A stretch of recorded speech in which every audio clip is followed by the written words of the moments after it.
Oke, halo, selamat sore Sobat Baca semuanya. Selamat sore, Dokter Andreas. Suara Mika bisa kedengaran jelas, Dok? Bisa tuh dengar dengan jelas suara saya juga ya, teman-teman. Selamat sore Oke, semuanya.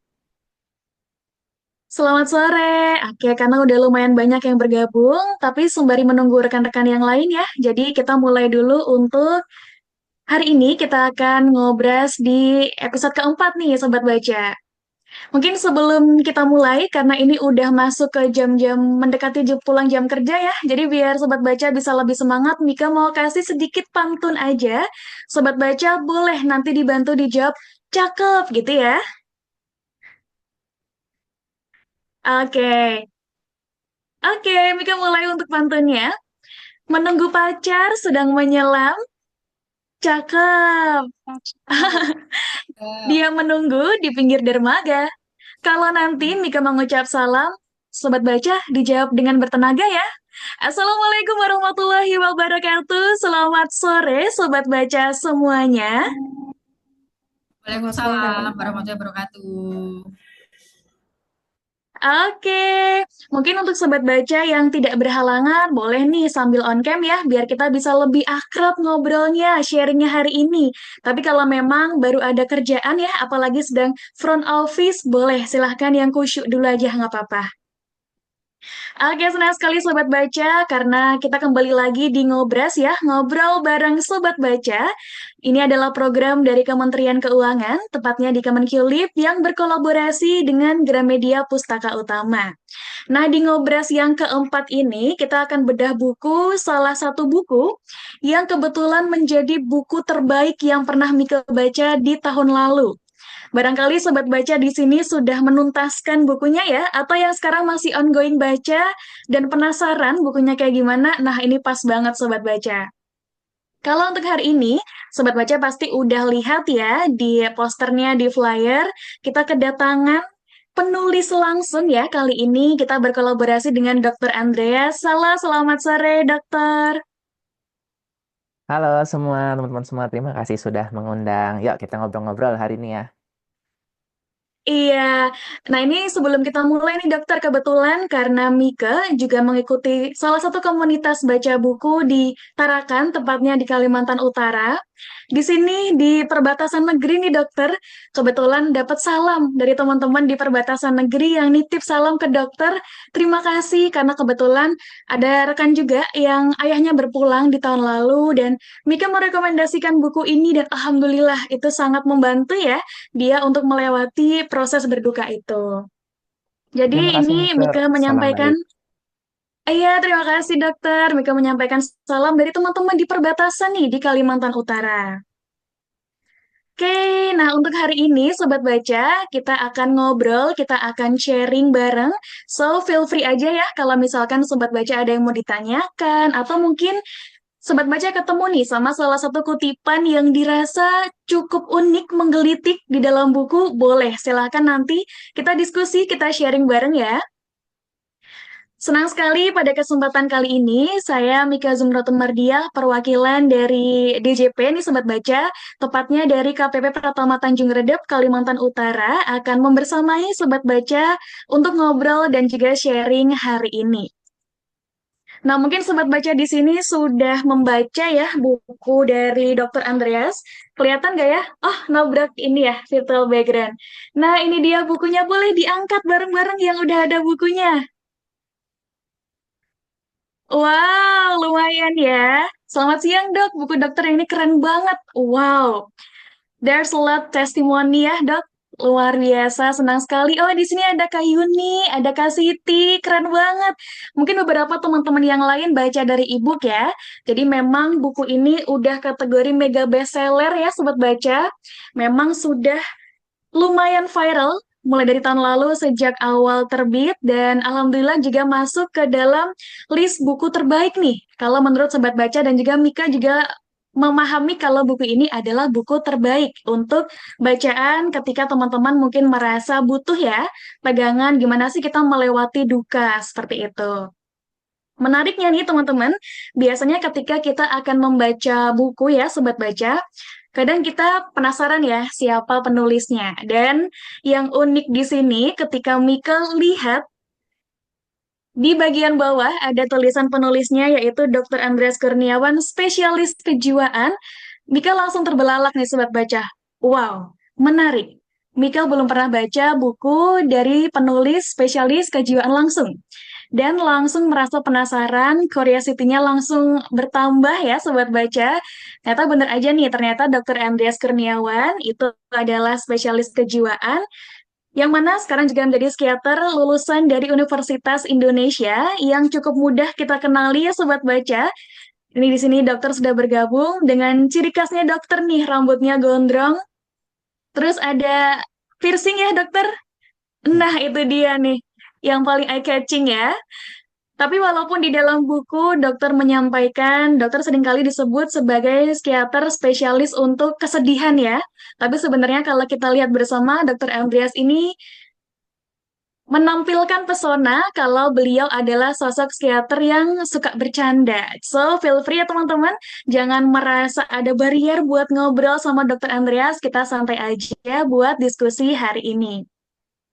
Nah, setelah Mika membaca buku ini, luar biasa ya, ini termasuk salah satu buku yang memberikan goosebump buat Mika.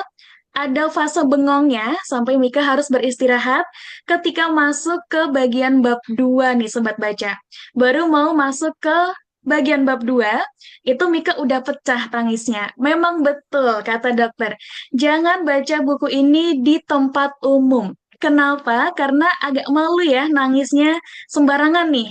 Baru masuk bab 2, Mika udah diem. Ini maksudnya apa ini, Dok? Ini gimana ini udah nangis karena memang merasa seperti kita membuka memori-memori, kita membuka luka lama kembali yang dulunya itu belum sembuh tapi kita paksa untuk dilupakan. Barangkali teman-teman sobat baca di sini merasa memang ada betulnya, ada benarnya. Ketika kita kehilangan satu orang, dunia mungkin hanya kehilangan satu angka saja. Tapi bagi kita yang kehilangan satu orang, itu kita seperti kehilangan dunia. Apalagi ketika orang itu adalah pusat dunia kita. Duka yang mendalam itu, wah, bahkan Mika buat menyampaikan ini masih agak bergetar suaranya, Dok. Sama aku juga Oke, mendengarnya jadi jadi merinding juga. Padahal aku yang nulis. betul. Betul, jadi memang buku ini sangat luar biasa ya. Wow, untuk menceritakan pengalaman bacanya aja Mika sampai bergetar nih sobat baca. Luar biasa hebat sekali efek dan juga pengaruh dari buku ini dan hari ini kita bertemu dengan teman-teman yang bisa kita bilang sebagai klub berduka ya. Barangkali teman-teman di sini ada yang sudah pernah merasakan kehilangan ataupun berduka, pun bagi teman-teman yang mungkin belum pernah merasakan, supaya bisa kita belajar bersama seperti apa menyikapi dan menemani orang-orang yang mungkin sedang berduka, supaya kita itu nggak salah tutur kata, tidak salah gestur ketika sedang menemani orang yang sedang berduka nih Sobat Baca. Nah, kalau dari Mika sendiri memaknai buku ini seperti sedang tervalidasi perasaan emosinya, Dok. Mungkin dulu kita selalu menanamkan pemahaman ketika ada emosi negatif, kita cenderung untuk menolak. Tapi setelah kita mulai baca buku ini, mulai ada pemahaman, segala emosi itu harus kita validasi. Baik buruknya, positif, negatif, apapun yang kita rasakan itu valid. Dan memang harus kita terima, kita resapi, dan seperti yang disampaikan oleh dokter, jangan terburu-buru dalam menerima. It will takes time, tapi it's okay. Kita resapi aja, kita pahami aja kalau memang ini sudah jalannya dan kita harus pelan-pelan untuk menerima setiap perubahan. Kayak mungkin kalau dari pengalaman Sobat Baca nih yang udah pernah baca buku ini, gimana after effect-nya? Boleh sharing Sobat Baca. Auto masuk booklist, menarik. Oke, Hiro pasti bangga punya ayah seperti dokter, setuju. Totally agree dengan statement ini ya. Hiro pasti merasa sangat bangga dan bahagia karena keberadaan dia bisa menginspirasi dan juga bisa hadir menemani sobat baca semuanya di seluruh Indonesia untuk bisa melewati, untuk bisa menghargai apa itu berduka. Abis baca mata bengkak, nangis sampai pusing. Ah, ini agak ini ya, darurat efek sampingnya. Jadi harap berhati-hati. Mungkin kita perlu menambahkan ya dokter di bagian covernya, ini akan ada efek sampingnya, jadi hati-hati gitu ya dok. Jangan baca di tempat umum. Bagus banget bukunya Dok Andreas, berasa ditemani dalam melalui duka, setuju banget. Pasukan superhero. Oke, ini ada hashtag ya, pasukan superhero. Oke, silakan sobat baca yang lain, barangkali ada cerita unik dan menarik selama proses membaca buku ini. Pria yang melalui duka dengan mencuci piring. Salah satu judul yang memang menggelitik ya, karena luar biasa kita mungkin belum pernah menemui ada buku yang menceritakan tutorial step by step mencuci piring. Mungkin kita sering ketemu di tabloid, di majalah, atau mungkin di internet ya, sobat baca. Tapi kali ini kita temui di dalam sebuah buku, di mana buku ini mengangkat cerita perjalanan dari Dr. Andreas melalui duka. Oke, buku ini menemaniku di saat masa-masa sulit. Aku udah mengulang buku ini sampai 3 kali, luar biasa Kak Dewi. Oke, gimana sekarang kondisinya Kak Dewi setelah membaca buku ini rereading sampai 3 kali? Mengandung bawang. Oke, luar biasa ya pengalaman-pengalaman dari Sobat Baca. Sedikit cerita, saya ingin mengucapkan terima kasih untuk Sobat Baca Kemenkulip dan dokter bahwa Bapak saya wafat 4 Februari 2025. Untuk Kak Ican, kami turut berbelasungkawa, turut berduka cita. Dalam masa duka ini, saya sedang mencari penenang hati. Niatnya mau baca buku dokter karena banyak review baik tentang bukunya. Dan ternyata hari ini, dengan ikut sobat baca, saya bisa hadir di Zoom ini. Semoga bisa menjadi penenang buat saya. Sekali lagi terima kasih untuk kesempatannya. Terima kasih banyak Kak Ican sudah berbagi ceritanya. Kami turut berduka cita dan kami mengirimkan peluk jauh untuk Kak Ican. Semoga dengan mengikuti acara hari ini, Kak Ican bisa merasa lebih tenang dan bisa merasa lebih lega hatinya. Oke, efektif bagi saya pribadi dok, terutama menghadapi masa-masa setelah pengalaman berduka. Ditambah ada kalimat yang disampaikan Dr. Jimmy dan Pak Nago di salah satu bagian buku ini. Benar-benar memberikan saya pencerahan tentang kondisi duka dan bagaimana kiranya bersikap. Oke, terima kasih banyak Sobat Baca yang udah sharing ya, seperti apa pengalamannya membaca buku ini. Nah, ini mungkin kita coba bahas, kita coba bedah buku ini ya Sobat Baca. Ketika Mika menemukan judul buku Seorang Pria yang Melalui Duka dengan Mencuci Piring, hal pertama yang sangat ingin Mika tanyakan nih ke dokter. Oke dokter, dari sekian banyak aktivitas rumah tangga nih dokter, mungkin ada nyapu, ada ngepel, ada kegiatan lainnya. Kenapa cuci piring ini terpilih sebagai metafora perlambangan untuk melalui duka, dok?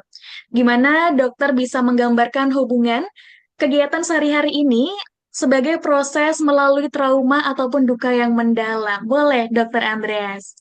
Terima kasih Mika dan juga ya Sobat Baca, terima kasih. Aku terkejut karena tadi kan waktu kita mulai itu jumlah pesertanya berapa puluh gitu ya. Terus aku lihat ini kok naik Ya, terus ke 178. Terkejut ya. Jadi terima kasih banget dan aku senang juga dengan adanya ini ya sosial media, dengan adanya internet, dengan adanya meeting seperti gini kita bisa terhubung di seluruh lokasi di dunia. Dan jadinya saya punya kesempatan untuk berbagi nih cerita. Tadi kan Mika nanya, kenapa sih cuci piring di antara yang lain-lainnya? Ada jawaban filosofikal dan ada jawaban praktikal. Nah, jawaban oke. filosofikalnya seperti yang di buku kan saya tuliskan bahwa sebenarnya berbagai aktivitas standar atau aktivitas receh itu tuh bisa jadi kegiatan mindfulness buat kita grounding, buat kita napak tanah lagi.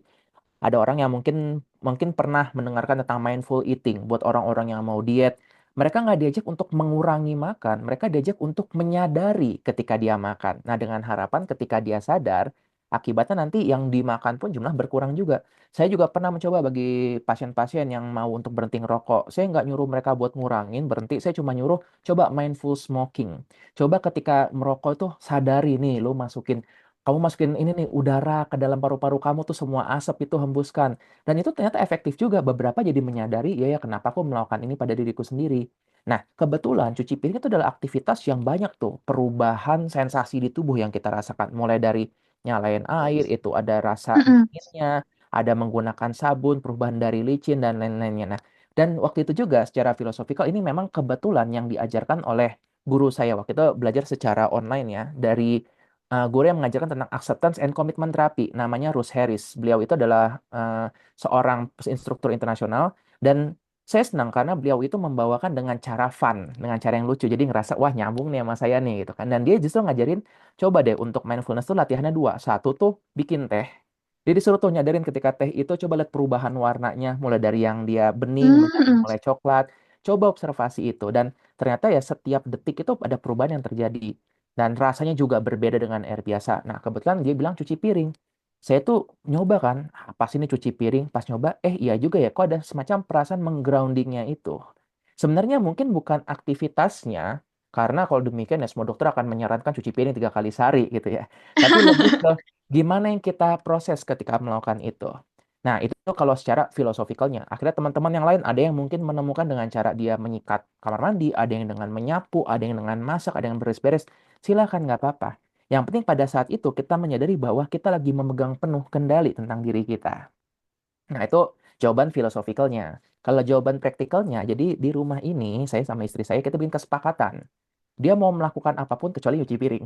Karena menurut dia nyuci piring itu Oke. nggak menyenangkan gitu. Jadi akhirnya saya yaudah deh gantian deh saya nyuci piring deh gitu. Jadi pembagian tugasnya salah satu adalah nyuci piring. Seandainya saya nggak mencuci piring, bisa jadi ya yang terjadi adalah saya bikin buku seorang pria yang melanjutkan dengan mengangkat aqua galon. Mungkin kayak gitu. Karena itu tugas saya juga. Jadi Kebetulan beda untuk ya, nyuci Dok. piring. Untuk nyuci Mm-mm. piring jadinya itu.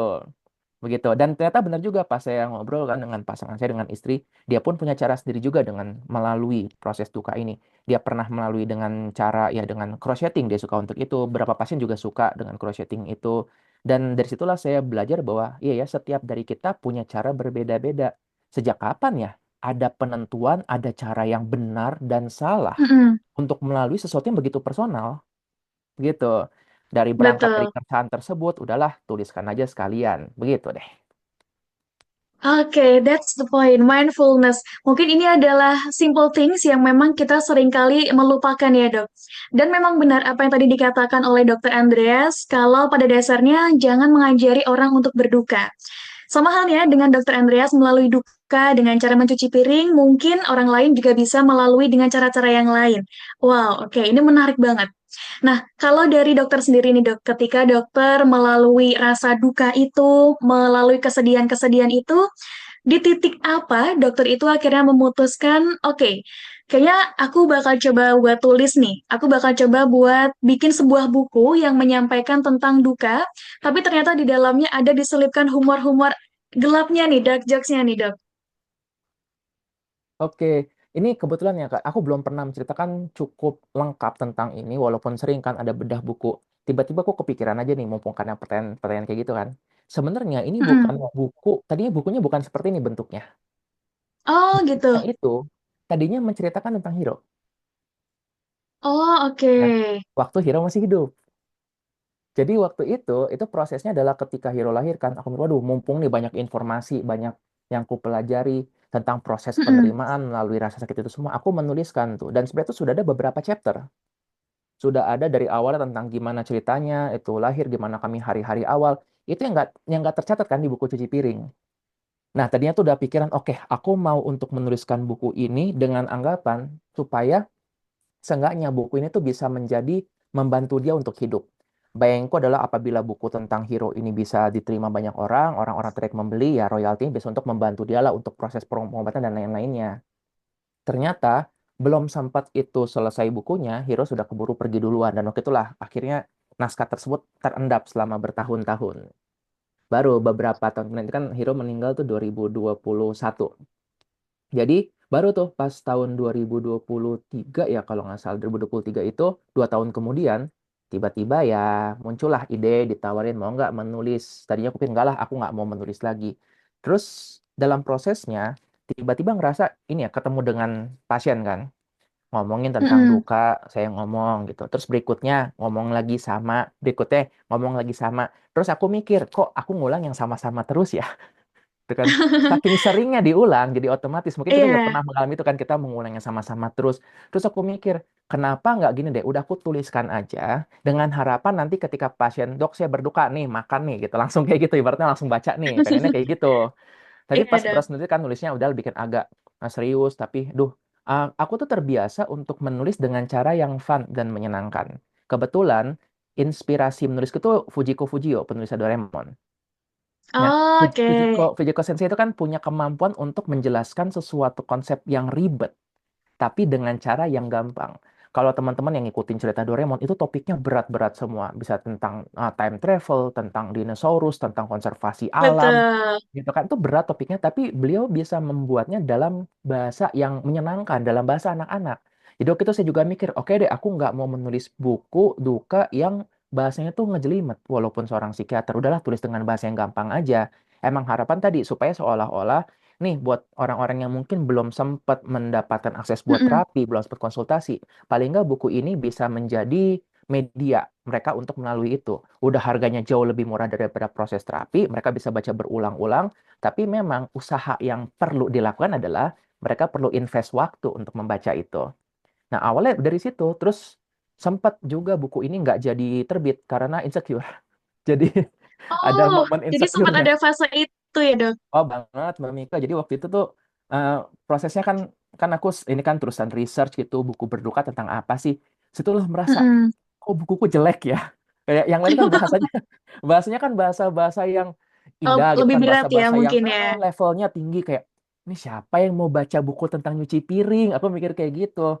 Terus waktu itu akhirnya aku ngobrol dengan Mbak Ira, dengan editorku. Aku bilang, Mbak Ira, udah ya nggak usah terbit aja, udah banyak lah buku tentang berduka gitu. Aku bilang udah banyak banget gitu. Terus dia bilang, dia marah kan, dia bilang, iya emang udah banyak buku tentang berduka, tapi yang buku ditulis dengan bahasamu kan belum ada. Nah, itulah titik Betul, aku merasa, oke. ya udah deh, nggak apa-apa deh, tulis aja. Paling nggak jadi alternatif, siapa tahu ada yang lebih cocok dengan bahasa bayi, gitu kan. Ternyata, justru itu yang diharapkan oleh pembaca. Kaget Iya, juga. setuju banget Hal dok. yang membuat saya insecure, itu justru menjadi nilai bagusnya dari buku ini.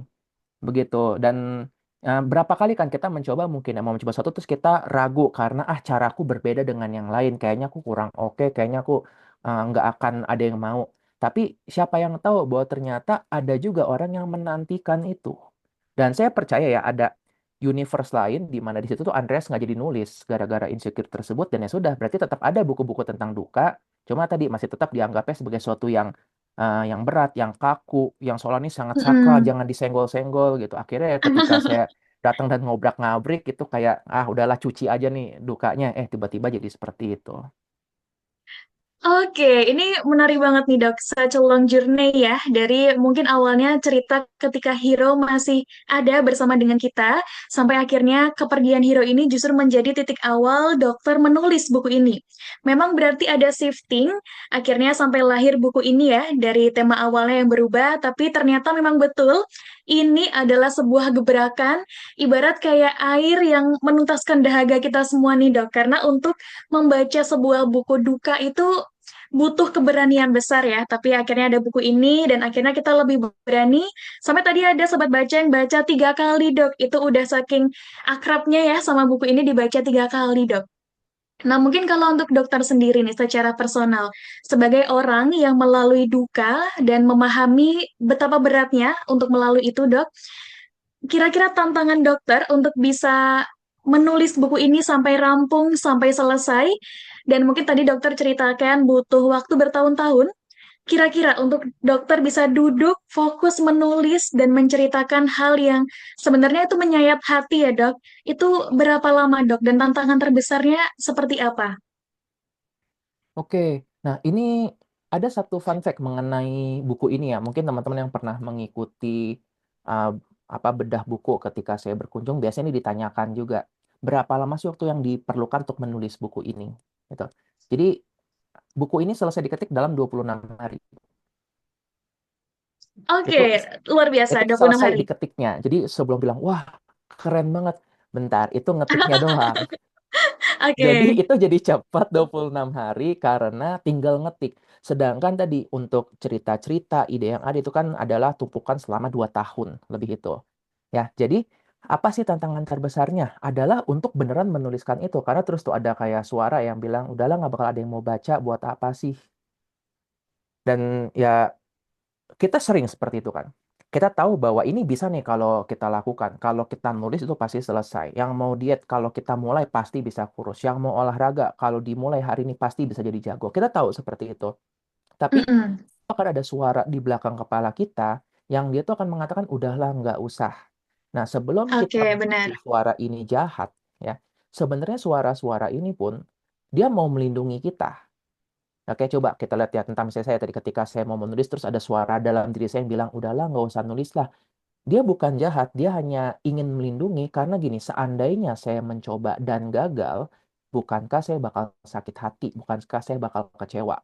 Menurut saya ini ceritanya bagus loh, tapi kalau ternyata orang-orang menganggap, ah apa nih cerita ini nggak bagus, saya bakal tersakiti. Jadi selalu ada bagian dari diri kita yang mencoba untuk melindungi supaya kita nggak mengalami rasa sakit tersebut. Sama juga ketika kita mau untuk mencoba hal baru, mau coba olahraga, mau diet, mau mencoba main alat musik, belajar bahasa baru. Selalu ada bagian diri kita yang menghambat itu, tapi dia nggak jahat, dia cuma menghindari kita dari rasa kecewa. Nah, tantangan terbesarnya Oke. justru adalah ketika kita menemukan bagian tersebut dan kita mencoba untuk negosiasi ya tentang nggak apa-apa ya, biarkan aku mencoba dulu. Begitu. Dan ternyata benar tuh bagian itu sampai kapanpun terusan ada. Buku pertama sudah keluar, nulis buku kedua sama lagi. Bagian itu muncul lagi. Waktu mau Iya. nulis, lagi bilang, aduh nanti gimana kalau dianggapnya ini nggak bagus, gimana kalau nanti dianggapnya ini cuma kamu riding the wave doang. Udahlah, nggak usah nulis lagi. Selalu ada seperti itu. Dan kembali ya, sebelum kita nuduh itu adalah kata-kata yang buruk atau itu hal yang negatif, kita coba untuk pahami dulu. Itulah cara bagian dari diri kita ini melindungi kita dari rasa sakit. Oke. Nah, setelah kita perlu berhadapan dengan rasa sakit tersebut, dan bukankah itu yang teman-teman rasakan ketika membaca buku cuci piring, itu kan tersakiti, disayat-sayat, bener kayak diobrak-abrik gitu. Tapi Iya, ketika kita, betul. ya ketika kita bisa berhadapan dengan rasa sakit itu dalam kondisi yang aman, kita bisa pulih dari situ. Karena hal yang sama juga ketika datang ke dokter dengan kondisi misalnya kaki luka, lecet, itu yang dilakukan ketika dibersihkan, itu kan sakit. Iya, Ketika betul, Dok. dijahit, itu pertama disuntik dulu terus jahit, itu kan sakit. Tapi ketika kita bisa berhadapan dengan rasa sakit itu dan kita mau melaluinya, disitulah kesembuhan itu bisa terjadi. Sedangkan selama ini kan yang kita lakukan ketika berhadapan dengan duka, kita kabur, kabur, kabur terus. Karena itu begitu menyakitkan buat kita. Oke, mungkin tadi yang dokter sampaikan di bagian akhir ya, untuk denial, rasa denial ini yang kerap kali Mike dan mungkin Sobat Baca juga sering lakukan nih dok. Padahal ternyata untuk bisa facing our fears ya, untuk melawan ketakutan kita, bukan melawan ya, mungkin melalui rasa duka itu adalah natural respon ya dok. Mungkin ada perasaan takut seperti yang tadi dokter sampaikan. Oke, luar biasa. Ini menarik banget nih Sobat Baca. Mika juga yakin Sobat Baca di sini mulai banyak bertanya-tanya terkait buku ini, seperti apa proses pendalamannya sampai bisa lahirlah mahakarya dari Dr. Andreas ini. Nah, untuk sekarang Sobat Baca terbuka ya, kalau misalkan Sobat Baca di sini ada yang ingin mengajukan pertanyaan, boleh silakan disampaikan. Barangkali Sobat Baca di sini ingin discuss, ingin ngobrol, sharing bersama dengan dokter, boleh silakan. Aku terkejut sudah 200 orang ternyata. 207 luar biasa. Oke, untuk sobat baca yang ingin bertanya, boleh disampaikan dengan raise hand. Nanti untuk 3 orang penanya ya, kita batasi dulu. Untuk termin pertama ada 3 orang penanya. Boleh silahkan dinyalakan videonya, diaktifkan video, dan langsung unmute. Nah, di sini sudah ada 2 orang. Yang pertama di sini ada Kak Ulfa, Lumajang. Boleh, silakan Kak Ulfa. Ya, terima kasih Kak Mika. Selamat sore, dokter. Halo, selamat sore. Ya, terima kasih. Saya sudah membaca bukunya. Ini sudah lengkap sama tanda tangannya Dokter Andreas. Ini bukunya. Yang saya tanyakan, mungkin bukan pengalaman pribadi saya mengalami kedukaan. Kebetulan saya seorang guru ya di SMP, ya di mana anak-anak itu bersama saya dari pukul 06.45 sampai 15.30 WIB dari Senin sampai Jumat. Dan kita gurunya itu stay di kelas. Jadi kita memang membersamai anak-anak dari pagi sampai sore. Nah, kebetulan saya sebagai wali kelasnya di dalam kelas itu ada salah satu siswa yang ketika memang kita ngomong tentang orang tua, utamanya tentang ayah, itu dia tuh selalu nangis. Selalu tiba-tiba matanya berkaca-kaca, kemudian dia sedih. Awalnya saya nggak tahu, karena ibunya nggak cerita. Tapi setelah itu, setelah kita tanyakan ke ibunya, ternyata ayahnya ini meninggal dunia. Meninggalnya itu ketika dia masih berumur 3 hari. Jadi dia benar-benar nggak tersentuh sama kasih sayang orang tua ayahnya lah, karena hanya tahu fotonya gitu. Ayahnya sakit. Nah, apa ya, sampai hari ini tuh anak tersebut tuh masih emosional. Kayak kemarin tuh kita mengadakan wisuda tahfidz, di mana anak-anak kan setelah di wisuda itu kan menjumpai orang tuanya untuk minta maaf, berpelukan dan lain-lain gitu ya. Nah, dia itu karena yang lain sama ayah dan ibunya, sedangkan dia sama ibunya saja, dia itu ekspresinya itu bukan sedih dan gembira, tapi cenderung ke rasa sedihnya gitu loh. Padahal kita sebagai guru maupun keluarga di rumah sudah berupaya untuk apa ya, gimana caranya biar dia kembali ceria dan lain-lain. Tapi dia tampaknya masih menjadi pribadi yang murung gitu loh, Dok. Nah, gimana ya? Menjumpai sosok yang seperti ini gitu loh. Meskipun saya sudah membaca bukunya dokter gitu ya, memang banyak inspirasinya. Tapi saya ingin mendengar langsung dari dokter gimana ya caranya agar si anak ini tetap menjadi pribadi yang ceria, bersemangat dan ya menjadi pribadi yang inilah apa ya, yang positif dan energik untuk menggapai cita-citanya gitu. Iya, terima kasih. Terima kasih Kak Ulfa. Kita langsung Iya, coba jawab ya. iya. Ya, terima kasih banget Kak Ulfa. Ada pertanyaan yang menarik begini. Lebih baik kita kehilangan seseorang dari sejak kita lahir atau ketika sudah dewasa? Hmm. Karena kan kita merasa ya kayak tadi seolah-olah, aduh kasihannya dia masih umur 3 hari sudah kehilangan ayahnya. Kadang gini, saya berpikirnya, anggaplah gini, kita manusia, kita nggak memiliki ekor. Iya. Ya, pernah nggak kita menyesali kita nggak memiliki ekor? Kemungkinan Ya. enggak. Kenapa? Karena konsep memiliki ekor tuh nggak pernah ada di kita. Ya, Hmm. kan ini juga hasil permenungan saya waktu ya Hiro kan lahir itu juga ada beberapa disabilitas, salah satunya tangan sebelah kanan itu tuh bulat nggak ada jari-jarinya. Saya mikir, aduh nanti kalau dia besar gimana ya dia nggak punya jari. Terus saya mikir, lah dari kecil dia taunya jarinya memang nggak ada, bulat kayak Doraemon. Harusnya tuh nggak jadi masalah buat dia. Sama juga dalam hal ini, tanpa bermaksud untuk mengecilkan rasa sakitnya, tapi saya bayangkan anak ini sebenarnya dia tidak mengetahui memang sosok ayah itu seperti apa. Tapi dia menjadi tersakiti karena dia melihat orang-orang yang lain. Iya. Ya, kalau misalnya saya nggak punya ekor, tapi tiba-tiba lo merasa Hmm. berbeda dari yang lain-lainnya. Saya jadi merasa tersakiti karena berbeda dari teman-teman saya yang lain. Ini yang mungkin dia rasakan yang membuat tadi dia merasa berbeda, merasa alienated, merasa terasing. Udah gitu bagi kelompok anak-anak usia tersebut, mereka tuh udah mulai tuh membandingkan diri dengan teman-teman lainnya. Dan disinilah jadinya mungkin ya semacam problem. Kita berpikir gimana cara untuk membuat dia positif atau ceria lagi. Saya ngajak membayangkan, bayangkan menjadi dia. Apa ada hal positif yang bisa untuk kita ambil? Apakah kita mau ceria dalam kondisi gitu? Kadang-kadang yang kita perlukan adalah kita akui bahwa dia memiliki rasa sakit. Itulah yang saya lakukan ketika pasien datang kepada saya dengan berbagai rasa sakit yang kadang-kadang saya nggak mengerti. Yang saya lakukan adalah mencoba untuk memahami, oh ya kamu tersakiti, kamu sedih, kamu terluka. Kadang-kadang itu saja sudah cukup. Oke, kenapa? Karena kita nggak bisa menggantikan peran ayahnya dia. Kita nggak bisa berada di samping dia terus-menerus 24 jam sehari untuk mensupport dia. Tapi paling nggak kita bisa menjadi orang yang mengerti, ya kamu lagi sedih ya, kamu tersakiti, kamu kecewa. That's it. Seringkali kita takut tuh untuk ngomong kayak gitu karena takut dia tambah sedih, takut dia sakit. Tapi pengalaman saya nggak pernah. Ketika saya datang mengunjungi teman atau kenalan yang berada di rumah duka karena kehilangan keluarganya, saya nggak pernah bilang yang kuat ya. Saya cuma bilang, bro, life sucks ya. Hidup tuh nyebelin banget.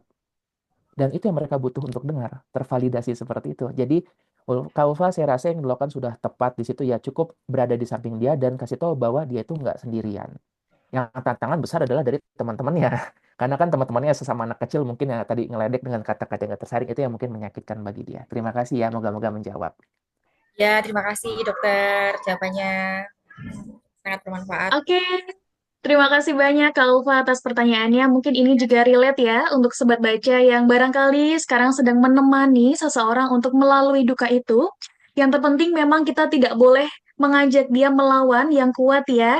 Stay Hmm, strong ya seperti itu, tapi cukup kita temani dia dan memang kita harus validasi apa yang sedang dia rasakan. Oke, untuk penanya kedua, Dok, di sini sudah ada Kak Siti Husnul yang raise hand nih dari tadi. Boleh silakan Kak Siti? Halo, terima kasih Kak Mika. Salam kenal Dokter Andrea, saya Siti. halo.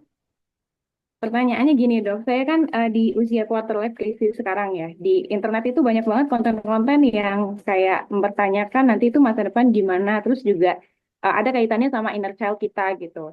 Salah satunya yang mau saya tanyakan adalah bisa nggak sih dok ada proses pemulihan luka yang lukanya itu berasal dari masa lalu, tapi kita sebenarnya nggak tahu luka itu penyebabnya karena apa. Masalahnya gini dok, ketika kita melihat sesuatu yang sepele, misalnya kita nonton film, film keluarga yang dimana di film itu menunjukkan hubungan orang tua dan anak yang harmonis, kita tuh bisa ke-trigger. Hmm, Itu kira-kira gimana dok pemulihan lukanya? Terus juga eh, gimana hal itu bisa men-trigger orang tersebut gitu dok? Itu aja baik. pertanyaan. Thank you Kak Siti. Nah, ini menarik ya. Dan saat ini kan memang lagi banyak nih gerakan-gerakan kayak tadi kita ngomong tentang inner child, ngomongin tentang trauma masa lalu. Tujuan kita memberikan nama untuk hal-hal tersebut itu bukan biar kita sok keren, tetapi supaya kita mengerti bahwa yang menjadi penyebab kita luka saat ini itu tuh ada sebenarnya.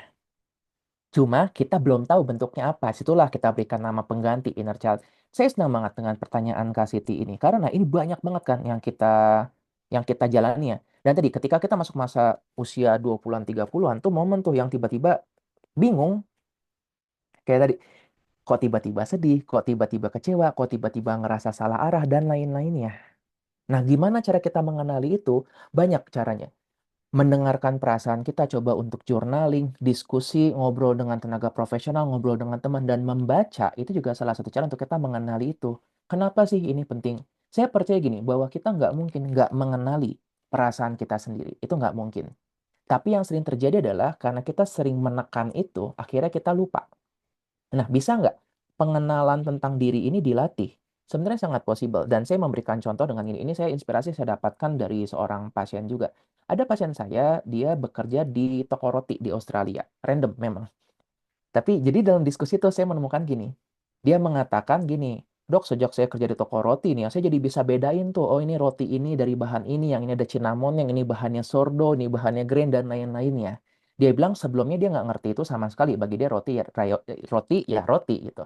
Terus saya berpikir, iya juga sih ya, saya sebagai bukan penikmat roti profesional, ketika dikasih roti, ya itu roti. Gitu kan. Dan itu yang mungkin terjadi karena kita nggak terbiasa untuk memberikan perhatian pada hal-hal kayak gitu. Kita cuma tahu ini roti. Artinya apa? Kalau perasaan, kita cuma tahu ini marah. Gitu aja. Kamu kenapa marah? Kamu kenapa sedih? Itu. Tapi semakin kita berlatih untuk memperhatikan perasaan tersebut, kita makin bisa membedakan. Nah, bagi orang yang kerja di toko roti, mungkin dia nggak bisa bilang bahwa makan roti A terus makan roti B. Oh, roti B ini mengandung grain, yang A ini cinnamon. Mungkin nggak kayak gitu. Tapi dia cukup mengatakan, ini beda ya. That's it. Kadang mulai dari situ. Maka tadi ketika Kak Siti bilang nonton film terus, kok aku jadi sedih ya? Kita cukup kenali, oh ini beda dibandingkan film sebelumnya.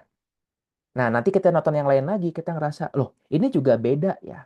Lama-lama dengan kita menjalani itu, kita ngumpulin data cukup banyak. Dan disitulah ada orang yang mungkin bisa, kayaknya rasa roti yang ini lebih mirip dengan rasa roti yang A. Baru dia cari, ini apa sih isinya?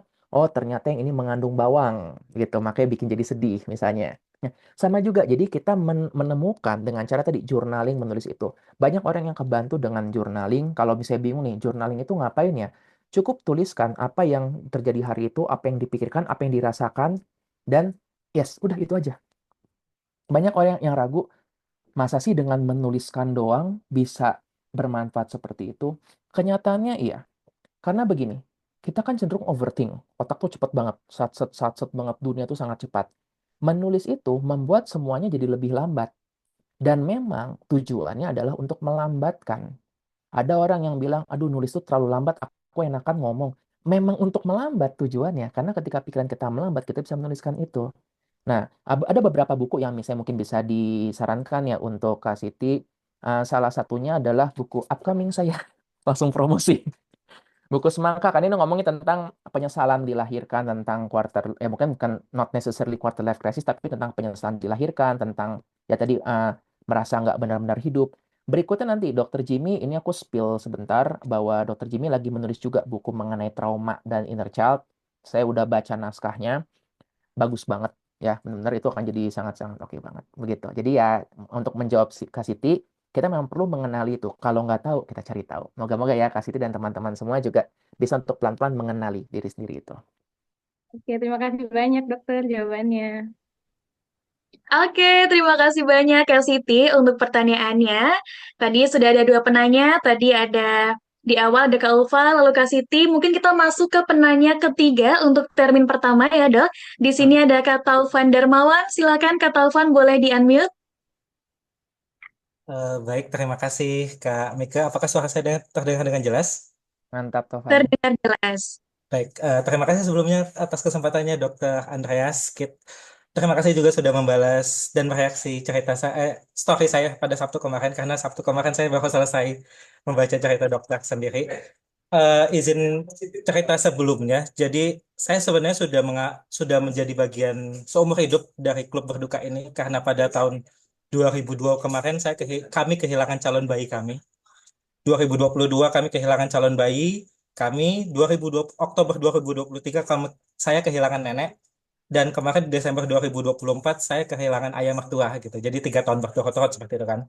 Nah, ada salah satu hal yang menarik dari buku Dr. Andes itu sendiri, kita bisa temukan di halaman 91 ya, tutorial menerima kematian anak. Mungkin kita sama-sama relate ya dok ya, terkait menerima kematian anak itu sendiri.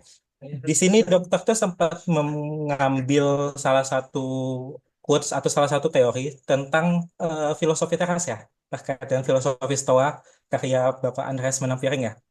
Nah, terkait dengan penerimaan itu sendiri, saya berusaha sebisa mungkin bagaimana cara kita itu untuk menggabungkan apa yang dokter sampaikan di buku ini dan juga apa yang Pak Hendry sampaikan di bukunya, terkait bagaimana apa yang bisa kita atur dan juga apa yang tidak bisa kita atur seperti itu kan.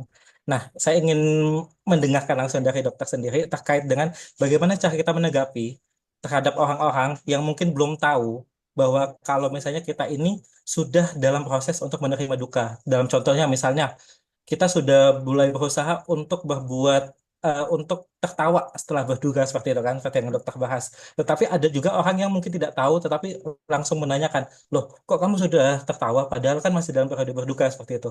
Nah, bagaimana cara terbaik kita untuk deal dengan mereka, bagaimana cara terbaik kita untuk menyampaikan dengan mereka, karena saya termasuk orang yang mungkin bisa mengatur kata-kata, tetapi ekspresi muka saya itu tidak bisa diatur, dokter. Terima kasih. Terima kasih Tovan. Kadang gitu ya, mulutnya sih ya gitu, tapi mukanya yang benar-benar ini kan nggak senang gitu. Di sisi lainnya, kadang-kadang emang muka seperti itu perlu disampaikan sih menurut saya. Orang perlu tahu bahwa pertanyaan seperti itu nggak menyenangkan. Ya, dan saya sering bilang bahwa pendekatan saya bukan psikiater yang di dunia putih, yang positif thinking gitu, enggak. Saya realistis. Kadang saya bilang saya senang kalau pasien saya marah. Saya senang ketika pasien saya mengatakan saya nggak terima diperlakukan kayak gitu. Bahkan dalam situasi kayak gitu, nggak ada jawaban yang benar pasti gimana meresponnya. Kadang-kadang saya menanyakan, menurut kamu yang enak jawabnya gimana? Kadang-kadang saya kasih itu berapa pilihan. Pilihan yang paling damai adalah, iya, makasih ya. Dah. Pilihan yang agak keotik adalah, maksudnya apa nanya kayak gitu? Nah, sekarang aja kita agak berantemin dikit. Karena kalau dia bikin kita susah, kenapa kita nggak bikin dia susah balik? Paling nggak tadi, tapi kita menyampaikan itu dengan sadar. Bedanya itu ya, kita bukan berantem, tapi kita dengan sadar mengatakan bahwa aku nggak suka dengan pertanyaan seperti itu. Aku punya hak untuk menentukan sendiri mau aku berduka sampai kapan. Toh caraku tidak mengganggu kamu. Di sisi lain ya, yang jadi problem adalah jangan sampai juga kita keterusan nih. Misalnya bilang ya kan perasaan sedih itu valid karena sedih nih. Aku jadi nggak bisa kerja nih. Aku nggak mau berangkat kerja hari ini karena aku lagi sedih. Nggak bisa juga seperti itu. Jadi artinya kita perlu membalance. Kita punya hak, kita punya kepentingan, tapi orang lain juga punya kepentingan juga. Biasanya sih aku lebih melihat orang yang ngomong ini kira-kira sepenting apa sih dalam hidup kita. Dan tadi boleh dieksperimen dengan berbagai cara, Tovan. Mulai dari cara yang damai sampai cara yang maksudnya apa ya nanya kayak gitu, kayak gitu. Udah itu ya, apa maksudnya gitu? Emang emang kenapa sih nggak boleh untuk tersenyum gitu? Jadi itu salah satu teknik juga untuk membuat biar dia sadar. Paling nggak gini, dia jadi menyadari bahwa, oh berarti kata seperti ini tidak bisa disampaikan ke orang lain. Ini bukan kita menjahati, tapi kita masih masuk dalam kategorinya mengajar. Kenapa? Aku yakin orang yang ngomong kayak gitu, mereka tidak secara personal mengalami apa yang kamu alami. Jadi dia nggak jahat juga, ya. Dia nggak jahat, cuma dia nggak tahu. Makanya kita kasih tahu, oh mengalami pertanyaan itu nggak enak gitu. Seandainya dia masih tetap ngotot juga, berarti kita perlu untuk memilih ya mau berteman dengan orang-orang seperti apa. Banyak kok di sini nih ada 228 orang yang semua di sini siap untuk terbuka, untuk berdiskusi. Nggak apa-apa lah kehilangan satu dua orang. Ya, terima kasih dok.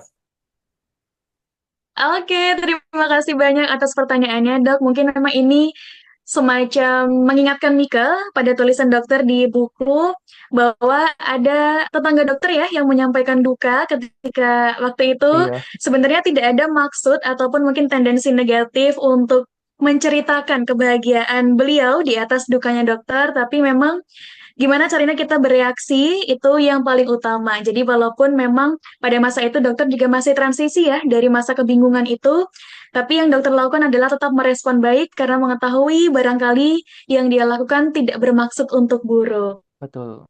Oke, terima kasih banyak dokter. Untuk termin pertama, kita sudah ada 3 orang penanya. Mungkin untuk termin yang kedua, Mika buka untuk 1 penanya lagi. Untuk berikutnya akan Mika bacakan pertanyaan dari Google Formulir. Oke, boleh. Di sini ada Kak Diana Putri, boleh silakan. Halo Kak, halo, apakah ada suaranya? Halo Diana. Halo Iya, dok, terdengar jelas. oke. Hmm, Sebelumnya terima kasih. Yang akan saya tanyakan, dokter, aduh mohon maaf kalau masih bergetar, soalnya saya masih mencari dan mengolah kata-kata yang tepat. Hmm, Sebelumnya, salam kenal dok, saya ibu muda yang kehilangan 2 putranya. Membaca buku dokter membuat saya terinspirasi untuk menuliskan apa yang saya rasa juga. Tapi setiap saya berniat untuk menulis, saya pasti menangis seperti saat ini. Hmm, hmm. Nah, bagaimana dokter meramu semua perasaan yang dokter rasakan pada saat itu hingga akhirnya menjadi tulisan yang sangat indah dan bisa bermanfaat bagi banyak orang. Itu dok. Terima kasih Kak Diana. Aku baca tadi chatmu juga ya. Jadi makanya pasti kamu cerita, oh iya aku ingat nih chat yang ini. Baiklah, jadi terima kasih banget udah mau mencoba untuk menyalurkan perasaan tersebut. Yes, aku percaya bahwa menuliskan itu salah satu cara bagi kita untuk meredakan suatu perasaan. Bukan menghilangkan ya, kita mau meredakan. Perasaan tuh bakal tetap ada, cuma kita yang jadi lebih pegang kendali. Sayangnya menulis itu memang nggak sesuatu yang mudah juga. Saya nulis buku ini juga nangis.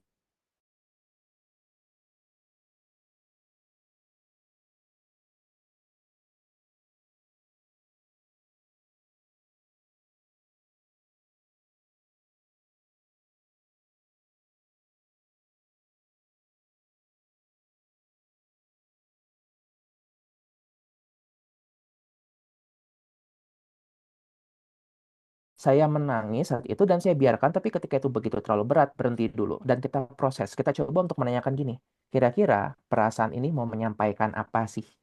Uh, Ingat tadi kan kita ngomong tentang ada bagian dari diri kita yang mau melindungi. Perasaan nangis itu ya bisa jadi mau melindungi kita dengan anggapan gini, itu kan menyakitkan. Jadi dia begitu cintanya sama kita nih bagian ini sampai mengatakan, udah Diana jangan ditulis lagi, nanti kamu tambah sedih. Oke. Nah, kita memproses perasaan tersebut dengan kita menemui dan mengatakan, oke, aku paham nih, perasaan ini mencoba untuk menghentikan aku menulis, bukan karena dia benci, bukan karena dia melarang aku, tapi justru ini, dia sangat sayang padaku dan dia nggak mau aku tersakiti. Dan bener kan, kalau teman kita lagi melakukan sesuatu yang menyakiti, anggaplah dia lagi, ya misalnya dia lagi mukulin tembok sakit, ya kita bakal bilang, janganlah, jangan mukul tembok lagi. Sama juga, perasaan ini menyadari bahwa ternyata menulis itu menyakitkan. Nah, disitulah kita perlu menemukan kenapa sih perlu menulis tersebut. Saya sebelumnya juga udah beberapa kali ya menuliskan, entah itu hal random yang mungkin tidak sempat saya sampaikan juga. Saya sempat belum buku ini, saya pernah menulis surat untuk heal. Itu salah satu cara juga. Mungkin Diana bisa mulai dari situ. writing a letters kepada seorang yang sudah nggak ada. Tuliskan, anggaplah kita menulis kepada seorang anak. Waktu itu saya bilang bahwa ya anggaplah ini kamu lagi di sana dibaca ini sama si opa gitu, saya tulis kayak gitu. Pas nulis itu nangis. Tapi setelah itu cukup lega. Berikutnya lagi ada beberapa orang yang pernah ngebantu, saya tuliskan juga ucapan terima kasih pada mereka, nangis. Dan itu menjadi lega. Jadi kita tahu bahwa menulis itu ketika kita bisa mengalirkan itu kan membuat jadi lega. Tapi ingat tujuan bukan buat menghilangkan satu perasaan, itu cuma untuk channeling perasaan tersebut. Diana bisa mulai dengan menuliskan surat bagi yang sudah nggak ada itu. Dan tadi ketika lagi menuliskan dan ngerasa nggak nyaman, ya udah diproses aja. It's okay. Jangan benci perasaan sedih tersebut. Kita menerima bahwa, oh ya, biarkan perasaan itu mungkin jadi mengalir ya. Thank you. Kamu keren. Oke, thank you, Dok. Oke, baik. Terima kasih banyak Kak Diana sudah mau berbagi cerita dan tentunya kami semua mengucapkan turut berduka cita untuk Kak Diana. Sama seperti apa yang dokter sampaikan, setiap perasaan yang Kak Diana itu rasakan adalah valid, jangan dilawan dan tetap diterima aja, Kak. Oke, kita sudah ada 4 penanya. Sekarang Mika akan bacakan satu Ya. pertanyaan nih dokter dari Google Formulir. Di sini ada dari Kak Ira Widya Zahara. Ini menanyakan, kalau dari tadi awal kita membahas terkait sudut pandang sebagai seorang ayah nih dok, pertanyaannya cukup unik. Dari pihak istri dokter, sebagai seorang ibu yang telah mengandung Hiro selama 9 bulan dan juga melahirkan, bagaimana istri dokter memproses rasa duka tersebut? Apakah sama dengan sudut pandang yang dokter rasakan? Baik, terima kasih. Nah, ini menarik banget ya. Terima kasih pertanyaannya. Saya jadi bisa menjelaskan tentang pertengkaran dalam keluarga gara-gara merasa pasangan saya kurang berduka nih. Ini terjadi, untungnya bukan di keluarga saya, tapi di beberapa pasien yang saya temui. Banyak tuh kayak gitu, seorang ibu yang mengatakan, kok kayaknya suami saya nggak sedih ya dok ya? Yang lain lagi, dok kayaknya istri saya nggak sedih anaknya meninggal gitu. Nah kalau saya pun jujur sempat mempertanyakan gitu. Karena kok nggak pernah dibahas lagi, nggak pernah diceritakan. Ada sempat keraguan seperti itu. Tapi kan ya, saya nulis buku yang mengatakan jangan ngajarin orang lain berduka. Dan biarkan orang berduka dengan caranya sendiri-sendiri. Jadi saya biarkan untuk ya sudah, saya biarkan untuk memproses itu dulu. Dan akhirnya terjawablah waktu itu istri saya ikut fun run, 5K, lari 5 kilometer. Jadi kan lari, saya nganter, saya nggak ikut lari karena saya nggak terlalu suka kegiatan fisik. Jadi saya duduk menyemangati gitu kan. Terus sudah selesai kan biasa dapat medali kan. Ternyata medalinya tuh, oh bisa diukir namanya. Ya, kita ngantri gitu. Terus begitu udah nyampe depan, kita ngitungkan nama gitu. Wah panjang lagi nama istri saya tuh gimana ya. Tiba-tiba pas di depan, saya kaget dia nanya gini, boleh nggak berbeda dengan nama pendaftar? Oke, Begitu. Nah, kebayang yang ada kemana. Jadi pas itu, kenapa? Dia iya. bilang, mau tulis namanya Hiro di situ. Dan itulah saya nyadar, oh, ternyata ya gini, memang tiap orang punya cara berbeda-beda. Dan itu bisa dia spontan, itu nggak direncanakan.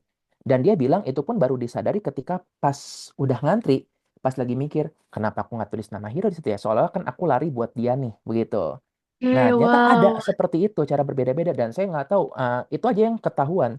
Di balik itu banyak yang saya nggak tahu. Entah dia membaca apa, atau dia mungkin memposting apa, atau dia mungkin membereskan mainan-mainan. Mungkin ada caranya sendiri. Dan nggak selalu harus kita membicarakan itu. Yang penting kita percaya buat tiap orang punya caranya masing-masing. Nah, tapi tadi yang sering jadi berantem adalah, kok suami saya nggak nangis ya? Seolah-olah cara ini harus sama, begitu. Iya, benar. Oke, ini Begitulah jadi menarik juga nih, jawabannya. Dok. Mm-mm. Oke, kalau tadi kita membahas mungkin dari sudut pandang dokter ya, nah ini ternyata kita juga bisa melihat, kita menengok seperti apa perasaan dari Ibu Hiro untuk mengatasi dan juga melalui duka. Mungkin memang dengan cara yang berbeda, in a different way dengan dokter, tapi ternyata atas tindakan yang dilakukan oleh istri dokter itu mencerminkan betapa dia sangat menyayangi dan mungkin merasa sangat kehilangan yang mendalam akan kepergian Hiro ini, Dok. Wow, luar biasa ya, such a heartwarming story. Baik, karena tadi kita sudah ada 5 orang penanya, Sobat Baca. Tadi sudah ada Kak Ulfa, Kak Siti, kemudian ada Kak Taufan, Kak Diana, dan Kak Ira. Bagi 5 orang penanya terpilih hari ini, nanti silakan menghubungi panitia untuk bisa klaim voucher. Jadi jangan lupa ya, setelah acaranya selesai langsung menghubungi panitia untuk melakukan klaim voucher. Nah, tadi dokter sempat spill di awal nih, buku terbaru dari dokter, buku kedua. Boleh silakan dokter sambil diceritain nih ke kita ini buku terbaru, judulnya apa dan menceritakan tentang apa, Dok? Silakan. Ya, teman-teman makasih ya. Aduh, pengen banget kita ngobrol lebih banyak lagi. Cuma kan memang keterbatasan waktu. Ini aja udah sejam, nggak berasa kan? Kayaknya kalau kita ngobrol memang nggak bakal selesai. Aku boleh nggak sedikit mungkin menjawab nih. Ada yang nanya, Lisha Diana bertanya tentang gimana cara bergabung di klub berduka. Jadi gini teman-teman, klub berduka itu tidak benar-benar ada, tapi ada gitu. Ada tapi nggak ada. Karena gini, itu suatu konsep filosofi di mana ketika kamu kehilangan seseorang, kamu nggak sendirian. Ada satu tim, kelompok yang di mana mereka juga mengalami yang sama. Kita cuma perlu menemukan itu. Nah, tapi ada namanya grief talk. Grief talk itu grief dari duka, talk ngomong, grief talk itu kan teman-teman bisa cari IG-nya. Ini adalah satu ini ya kayak komunitas yang dibuat oleh Mbak Nirasha namanya. Jadi dia juga mengalami kondisi kehilangan dan dalam prosesnya dia akhirnya mengumpulkan orang-orang untuk saling mensupport satu sama lain. Mungkin yang terdekat adalah grief talk. Saya tuliskan ya. Nah, mungkin teman-teman akan bisa mendapatkan juga tadi bantuan cerita-cerita di situ, walaupun tidak secara profesional, tapi sesuai lah gitu kan dengan ngumpul dan kita punya cerita-cerita di situ, gitu. Baik, nah sekarang saya lanjut ke buku kedua ya. Jadi, ini adalah buku tadi, buku yang hampir tidak jadi ditulis gara-gara insecure karena buku pertama. Jadi tadi buku pertama insecure sama penulis lain, buku kedua insecure sama buku sendiri, gitu kan bisa seperti itu. Emang buku ini tentang apa sih? Ringkasnya gini, kalau buku pertama tentang duka, ini adalah buku tentang sebelum berduka. Itu tentang kehidupan kita yang kita merasa nggak benar-benar hidup, yang kita merasa menyesal dilahirkan, merasa tentang kenapa sih kita dilahirkan di dunia ini. Jenis-jenis penyesalan seperti itu. Nah, ini ceritanya universe-nya masih nyambung dengan yang pertama. Artinya gimana? Ada saya juga di situ, tapi di sini ada tokoh yang saya hadirkan, si wanita ini. Inilah si wanita yang ingin jadi pohon semangka di kehidupan berikutnya itu. Jadi bahasanya masih sama. Kalau teman-teman suka dengan gaya menulis di cuci piring, kemungkinan teman-teman juga akan suka dengan gaya menulisnya ini karena ditulis dengan gaya yang mirip-mirip, yang sama, tapi ada berbeda. Di buku pertama, saya merasakan bahwa saya menulisnya lebih seperti seorang parents yang sangat soft dan mengayomi. Di sini ada yang bilang saya nulisnya kayak orang yang ngajak berantem gitu, yang nyindir gitu kan ya, ngata-ngatain, nyindir gitu. Tapi pada senang juga membacanya. Nah, jadi buat teman-teman yang tertarik bisa. Sebenarnya secara formalnya tanggal 19 baru buku ini akan masuk ke toko buku ya, ke Gramedia atau toko buku lainnya. Tapi tadi saya cek sebenarnya kayaknya udah mulai nyampe deh. Jadi di beberapa e-commerce sudah ada. Dan kalau mau silakan kalau mau memesan ya, moga-moga suka. Ngomong-ngomong ini lucu karena covernya nyambung sama sebelahnya. Aku suka banget itu idenya. Oke, terima kasih banyak dokter. Selamat Oh untuk iya, buku yang judulnya kedua. lupa. Oh Seorang iya, wanita yang ingin jadi pohon semangka di kehidupan berikutnya. Kenapa pohon semangka? Sama kan pertanyaannya kayak kenapa cuci piring? Nah, temukan jawabannya di buku ini. betul. Nah, buat teman-teman sobat baca di sini yang ingin punya ya, ingin baca buku kedua dari Dokter Andrea, silahkan bisa dibeli di Gramedia atau toko buku terdekat. Tapi ingat, jangan beli yang bacakan ya, sobat baca. Oke, Di baik, kolom terima chat sudah kasih ada tuh yang banyak. cerita, udah ada di beberapa Gramedia. Thank you semuanya ya. Thank you sobat baca Wow, semua. Bahkan ada yang iya bilang terima kasih bunga materi banyak. sudah tumbuh tunas. Luar biasa. Iya, Dok, luar biasa banget antusias dari sobat baca hari ini. Nah, karena kita sudah selesai nih, Dok, tadi ngobrol-ngobrol, terus discuss bareng teman-teman semuanya, dan nggak berasa ya, 1 jam sudah kita lalui. Mungkin kalau misalkan ada waktu, kita bisa sharing. Tentu saja teman-teman semuanya ingin menceritakan banyak sekali story perjalanannya dalam melalui duka. Tapi karena memang keterbatasan waktu, mohon maaf sekali, Sobat Baca, kita harus cukupkan. Terima kasih banyak, Dokter Andrea, sudah berkenan untuk sharing ngobrol bareng Sobat Baca di sini. Dan terima kasih banyak teman-teman semuanya sudah meluangkan waktu mengikuti sesi ngobrol yang keempat. Semoga dari apa yang kita bahas, kita diskusikan, kita ngobrol hari ini membawa banyak manfaat dan tentunya membawa ketenangan dan juga kelegaan dalam hati kita semuanya. Terima kasih banyak dokter. Sama-sama, terima kasih Oke. semua ya. Aku senang banget teruslah membaca karena ya itulah cara kita untuk terus berkembang kan ya. Siapa yang nyangka gitu dengan membaca kita bisa terkoneksi dengan orang yang jauh, dengan orang-orang yang mungkin sudah lebih dulu mengalami. Jadi, thank you banget semuanya. Terima kasih sudah mau untuk mengundang. Moga-moga kita terus diberikan kesehatan ya, dan semoga kita dapat waktu Amin. yang cukup untuk terkoneksi dengan orang-orang yang berharga bagi kita. Hargailah ketika mereka masih ada di sini. Oke? Noted, dokter. Terima kasih banyak. Oke, nah karena kita sudah selesai, mungkin Mika sambil mau mengingatkan ya untuk sobat baca, jangan lupa untuk presensi kehadiran dulu yang ada di room chat ya, silakan diklik untuk tautannya. Dan barangkali untuk sobat baca di sini yang ingin decluttering, ingin mendonasikan bukunya juga bisa. Silakan diklik di tautan yang telah dibagikan, atau barangkali sobat baca di sini belum bergabung di komunitas Kemenqlip. Silakan Sobat Baca bisa mendaftar terlebih dahulu untuk nanti bergabung. Dan silakan ditunggu postingan-postingan, tentu saja informasi terbaru terkait buku-buku lainnya di Instagram @kemenqlip. Dan jangan lupa nih buat Sobat Baca yang udah selesai, baca buku pertama Dr. Andreas, boleh nih. Kita lanjutkan, kita jawab rasa penasarannya di buku yang kedua. Oke, terima kasih banyak dokter, terima kasih banyak sobat baca semua. Mungkin Mika sedikit merangkum ya dari apa yang sudah kita baca di buku ini. Jangan buru-buru untuk menyuruh seseorang menerima karena duka itu ibarat lari maraton yang panjang. Hanya karena mungkin 1 tahun telah berlalu, hanya karena kita merasa sudah baik-baik saja, bukan berarti perjalanan maraton kita sudah selesai. Ini adalah sebuah proses mencuci piring seumur hidup, tapi teman-teman semuanya tenang aja. Lambat laun kita akan merasa lebih menerima dan akan merasa lebih efektif untuk menyadari perubahan yang ada dalam hidup kita. Sekali lagi terima kasih banyak untuk dokter dan juga sobat baca yang sudah meluangkan waktunya. Semoga sobat baca dimanapun berada selalu dilindungi dan diberikan kesehatan. Mencuci ikan di pinggir kali, melihat bunga, indah merona. Sekian sesi bedah buku kali ini.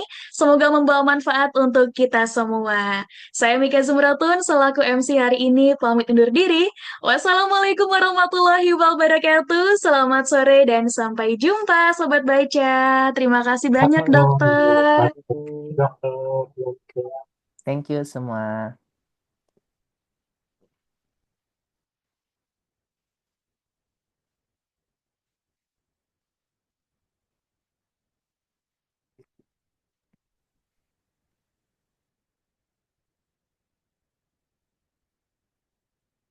Oke, terima kasih kembali teman-teman Sobat Baca semuanya. Untuk Dokter Andreas, barangkali setelah ini akan ada agenda lainnya, boleh disilakan kalau mau meninggalkan Zoom. Terima kasih banyak, dokter. Salam untuk istri dokter ya. Siap, terima kasih. Terima kasih banyak Sobat Baca semuanya.